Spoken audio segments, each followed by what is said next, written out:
Bonjour à toutes et à tous, merci de votre participation. Tout de suite l'épisode 4 du JDR de Kra. Allez, c'est parti.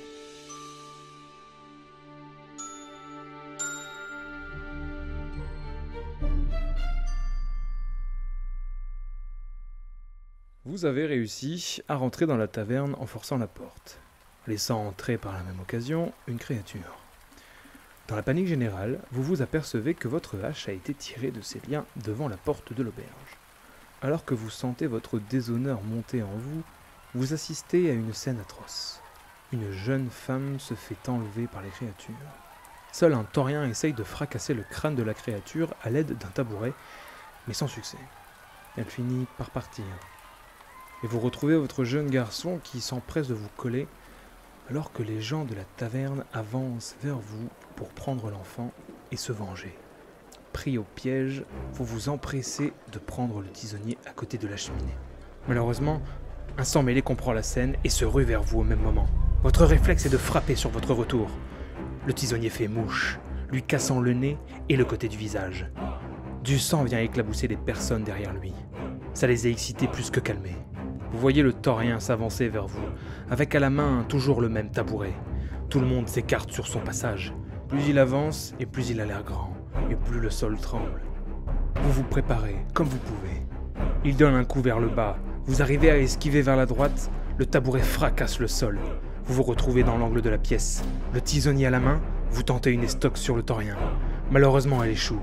Il la parade par un simple coup de tabouret. Vous vous retrouvez déséquilibré. Vous voyez un coup arriver. Vous avez l'impression que le plafond vous est tombé sur la tête. Vous quittez le sol durant quelques instants pour retomber lourdement la figure en sang. Votre dernière vision, fébrile, est celle du jeune homme tiré par les cheveux. Vous êtes au sol. Vous sentez des coups dans votre dos. Sûrement encore ce fichu tabouret qui vous casse les côtes. Votre respiration devient inaudible. Votre vision se trouble. Vous criez.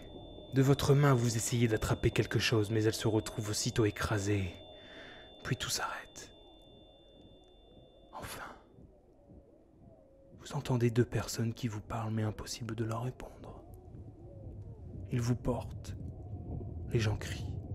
Votre dernière pensée va vers le jeune homme avant de vous évanouir. Vous vous réveillez doucement. Vous avez froid. Le sol est froid. Le vent est froid. Le vent? Vous vous réveillez en sursaut.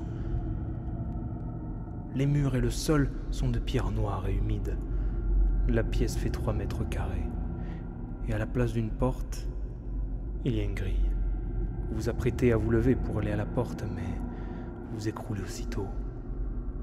Vos douleurs sont encore présentes. Vous rampez jusqu'à la grille de votre cellule. Vous voyez que devant votre porte, il y a une petite allée de 1,50 m. Et qu'au-delà de ce chemin, il y a du vide. Combien vous ne savez pas, mais il y a de la hauteur, c'est sûr.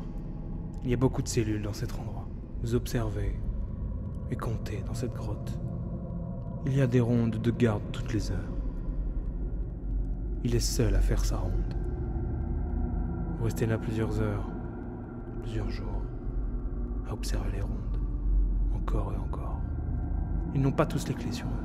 Il n'y a qu'une seule personne qui porte les clés, sûrement le chef du pénitencier, un sang mêlé qui crache dans les cellules pour s'amuser. Et maintenant, que faites-vous?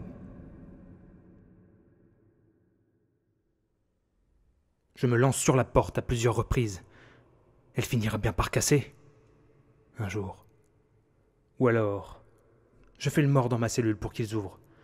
Pour la suite, nous verrons bien. La porte sera ouverte. C'est déjà un bon point, non? Ou encore, je parle à une des rondes du chef du pénitencier pour qu'il s'approche le plus possible. Mais je l'assomme contre la porte pour lui prendre les clés.